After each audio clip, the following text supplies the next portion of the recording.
Olá, como estão? Uma vez eu estava num evento em filosofia clínica e ouvindo uma pessoa que é uma grande pesquisadora, essa pessoa é uma grande pesquisadora da filosofia clínica, tem a formação completa, mas não atende, né? Tem um certificado de especialista, digamos assim, fez a formação completa, um ano e meio ou dois, não sei onde é que ela fez, essa pessoa, mas não tem a prática da filosofia clínica. Mas uma pessoa muito estudiosa, muita capacidade crítica, muita capacidade epistemológica, e nessa fala ela afirmou que não via muita diferença entre a filosofia clínica e a psiquiatria, porque ambas encaixavam as pessoas em certos lugares para, para compreendê-las. E que também, de alguma forma, era necessário uma interpretação do que se via para se chegar a uma linguagem comum, a um denominador comum, que a gente chama de construção compartilhada. Respeitando a opinião de todos, essa fala só mostra duas coisas: a falta de compreensão do que é a filosofia clínica, de como ela funciona, e isso em função de que a filosofia clínica é uma prática terapêutica. E muitas dessas questões que são colocadas como se fossem algumas questões importantes de pesquisa sobre a filosofia clínica não passam de falsos lugares epistemológicos. São falsas questões. Uma questão que não tem sentido quando é colocada a filosofia clínica em prática como terapeuta. Acredito até que como partilhante, dependendo, obviamente, do nível do filósofo clínico, da filósofa clínica que essa pessoa pegar. Mas, inclusive, como partilhante, como aquele que faz a filosofia clínica com o filósofo clínico. Essa questão, essa falsa questão já se desmancharia como fumaça. Mas essa pessoa repetiu isso mais algumas vezes em algumas outras palestras, falas. E é sobre isso que eu quero falar aqui. Bom, sobre encaixar a filosofia clínica como a psiquiatria em conceitos antecipados a priori, obviamente que isso não funciona assim. Senão, todo o meu argumento antipsiquiatra, da antipsiquiatria, cairia por terra. Sim, a filosofia clínica tem 5 categorias, tem 30 tópicos, 32 submodos, que são formas vazias. Quando a pessoa narra na nossa frente a sua história, a sua representação de mundo, as suas questões existenciais, nós não fazemos nenhum juízo de valor a respeito do que ela está falando. E só vai aparecer os tópicos, categorias ou submodos se essa pessoa que falou, que está narrando a sua história, a sua questão, sua representação de mundo, aparecer na fala dela. Eu não coloco lá nada que não está lá. E aquilo que aparece tem a forma, o significado, o sentido que a pessoa dá. Nós reconhecemos os tópicos, nós reconhecemos os submodos, nós reconhecemos as categorias e, junto delas, reconhecemos os jogos de linguagem, os valores, os conteúdos epistemológicos, emocionais, de pensamento. Todas as categorias psiquiátricas são juízos morais do comportamento. O DSM é um grande pecado original do cristianismo. Você já sai marcado. É um jogo de cartas já com as cartas marcadas. Já há um juízo moral prévio. Quando a psiquiatria coloca na pessoa uma etiqueta, um rótulo, essa etiqueta e esse rótulo já é moralmente, com conteúdo moral, incluído nela, a priori. Tanto que já diz que é o manual de diagnóstico de transtornos mentais ou disfunções, que é a mesma coisa, só melhora o nome para dizer que a pessoa tem um problema, que a pessoa está fora da normalidade. Normalidade já é um julgamento moral, e no caso psiquiátrico, político e ainda econômico, porque tem uma indústria farmacêutica e muitos psiquiatras, psicólogos, psicanalistas, nem tanto, psicólogos que, né, cada vez mais vão para o lado da psiquiatria ganhando dinheiro, fama com esses diagnósticos. Então, os tópicos, submodos e categorias da filosofia clínica são formas vazias que só serão relevantes se a pessoa falar e são preenchidas de acordo com os critérios, o sentido, significado, linguagem que a pessoa nos dá. Nós só reconhecemos. O valor desse todo que aparece, quem vai dar é a própria pessoa. Então, nós estamos anos-luz de distância da psiquiatria enquanto filosofia clínica. Já falei em outro vídeo, a estrutura de pensamento é um modelo teórico, epistemológico, de compreensão do outro, para termos um terreno de tradução daquilo que aparece para nós. A pessoa fala a linguagem dela, nós traduzimos em filosofia clínica para falar a mesma linguagem que ela está falando, no mesmo sentido, de forma horizontal e não de forma vertical ou hierárquica, como saber-poder. Então, não tem ponto de contato onde que a filosofia clínica possa parecer com os diagnósticos psiquiátricos por causa da estrutura de pensamento, dos submodos e das categorias. É uma grande falsa questão. Isso não é um pensamento crítico, é um pensamento que está fora do âmbito da filosofia clínica. Não é uma questão filosófica, clínica, porque isso não participa da prática. Se fosse na prática, a pessoa veria essa diferença gritante entre um diagnóstico psiquiátrico e uma descrição fenomenológica do que aparece, descrição, sem julgamento moral, que a filosofia clínica faz a respeito do que aparece. Eu falei muito sobre isso, então acho que até aqui essa questão está boa. A próxima questão é a interpretação. Mas a filosofia que também, quando junta os tópicos, vai dar uma interpretação para esses tópicos, submodos, para a relação de conjunto que aparece. Não é assim? Não. Agora vamos fazer um comparativo afastativo com a psicanálise. Você vai no psicanalista e você vai falar, vai narrar sua história, sua representação de mundo, de si, dos outros. E ele, com seu método junguiano, lacaniano, freudiano, sei eu, vai ouvir o que você diz, vai pegar pontos da sua narrativa e vai fazer com que isso seja relevante.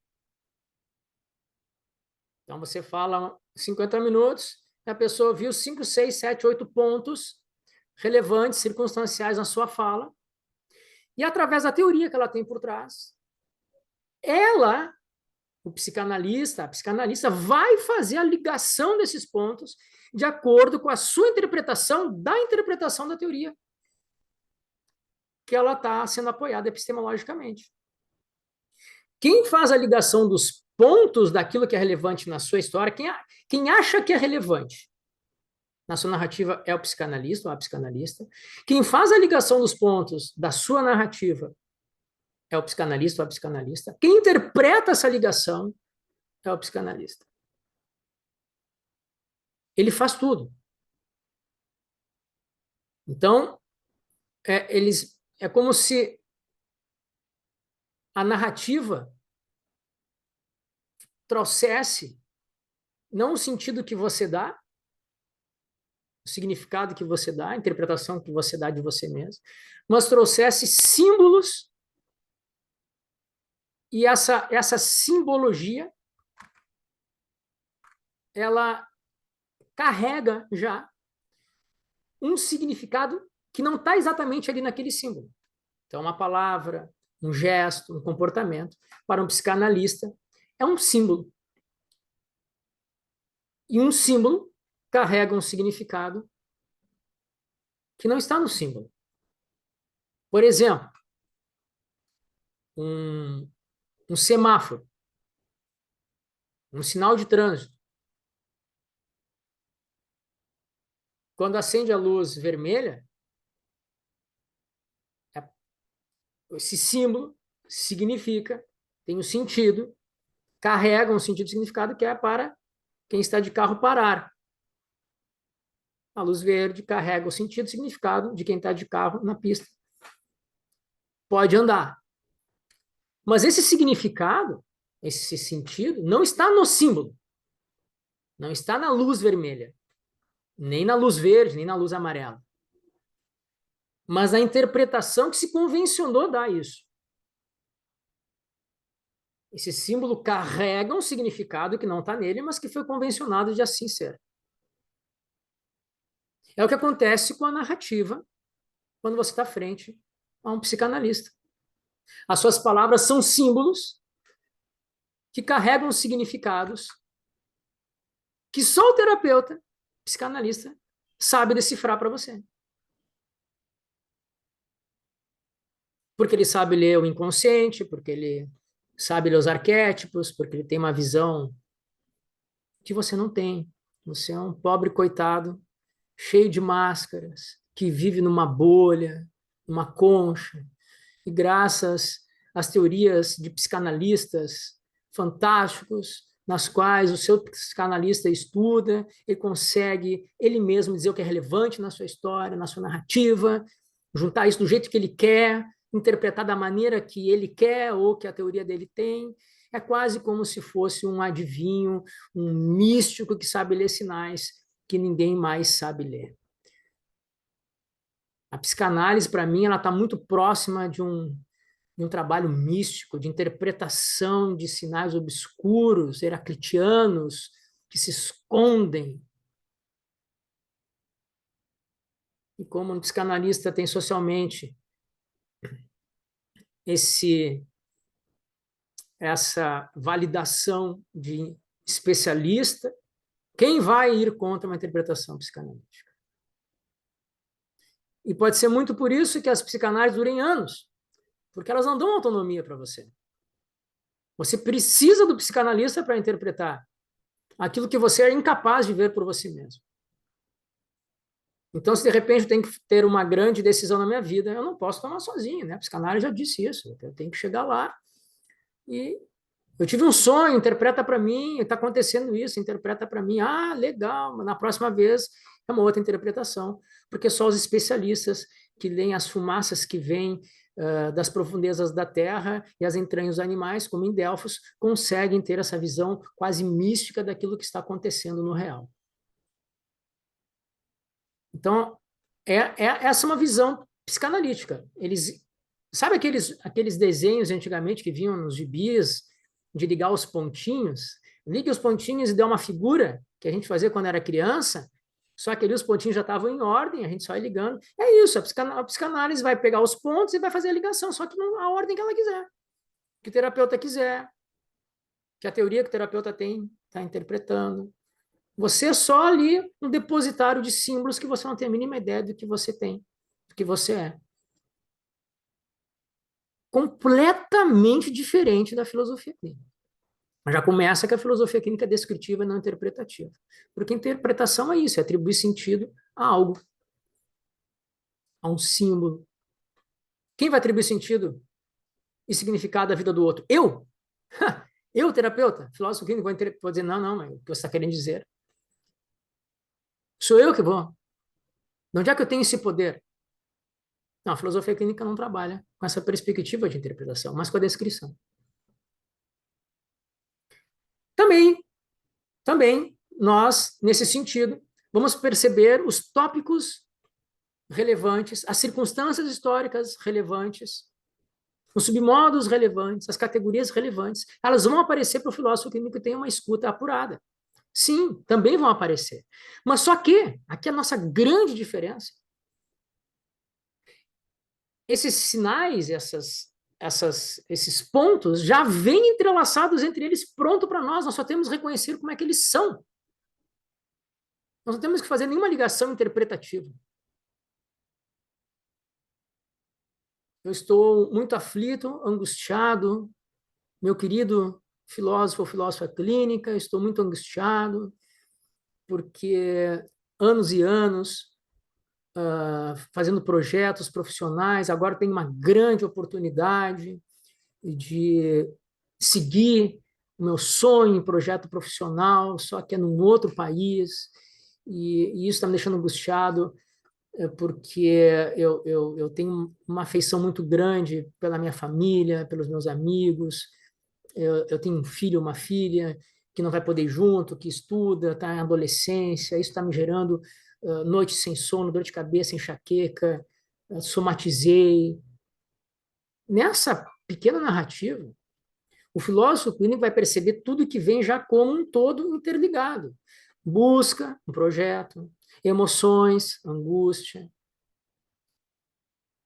papel existencial de profissional em conflito com o papel existencial de pai, amigo, familiar, filho, irmão. É isso tudo que está aparecendo nessa narrativa. Muito mais, mas resumindo. Como é que eu sei?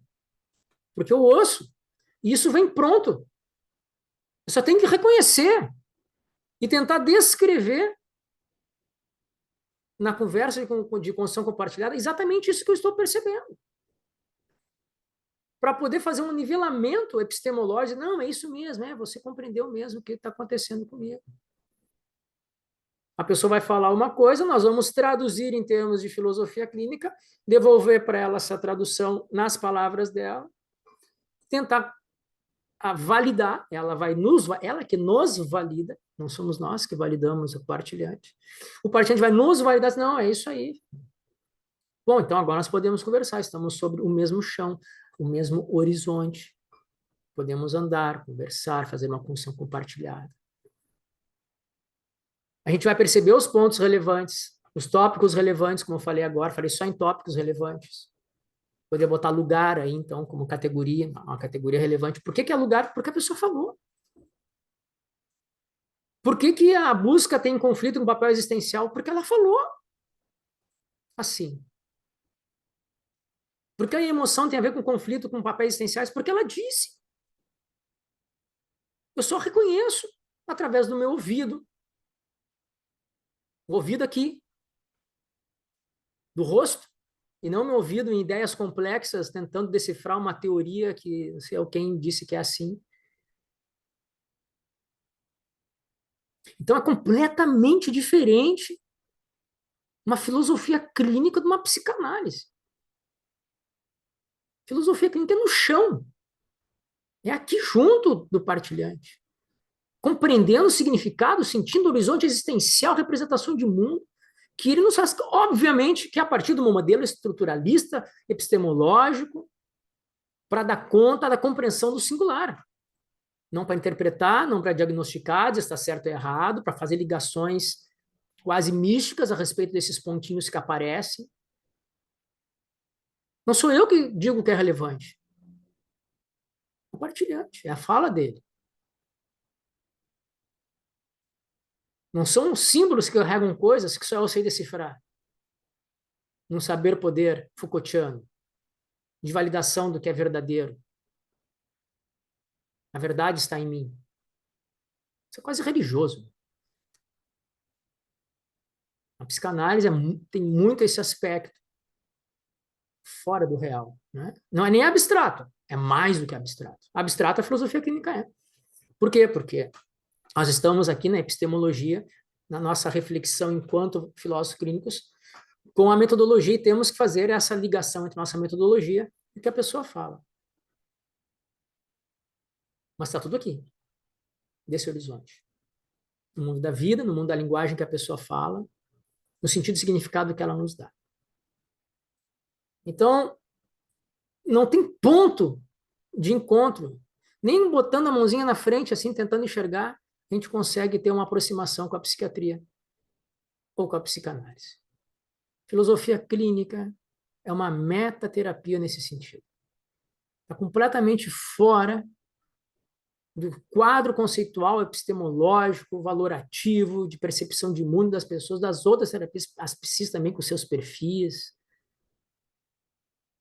os DSM da vida cheio de pecado original incrustado lá dentro, as decifrações, interpretações psicanalíticas, filosofia que está completamente fora desse quadro. Ela não traz nenhuma linguagem dessas terapias, não traz nenhuma percepção do ser humano a partir dessas terapias, da pessoa existencial ali na frente delas. Ela está completamente fora, é uma meta, está além desse quadro conceitual. Então não tem como alguém dizer que seria uma aporia, uma crítica importante. Temos que pensar se a filosofia clínica não faz que nem a psiquiatria. Não, não faz que nem a psiquiatria. Temos que pensar, não, não faz. Próximo assunto, esse não vale. Está a ponto, nova linha. Isso não é um problema, isso não é uma questão. A mesma coisa que querer saber a ontologia da IP. Olha, isso até é interessante filosoficamente, mas na terapia isso não tem a mínima validade epistemológica. Então, não temos nenhuma aporia em relação à filosofia clínica e à psiquiatria, entre a filosofia clínica e a psicanálise, entre a filosofia clínica e as psis, entre a filosofia clínica e as terapias filosóficas. Não temos nenhuma aporia, porque nós estamos completamente fora desses quadros conceituais. E é justamente nesse contrafluxo, que leva normalmente à marginalidade, é que a filosofia clínica se coloca, desde o seu início.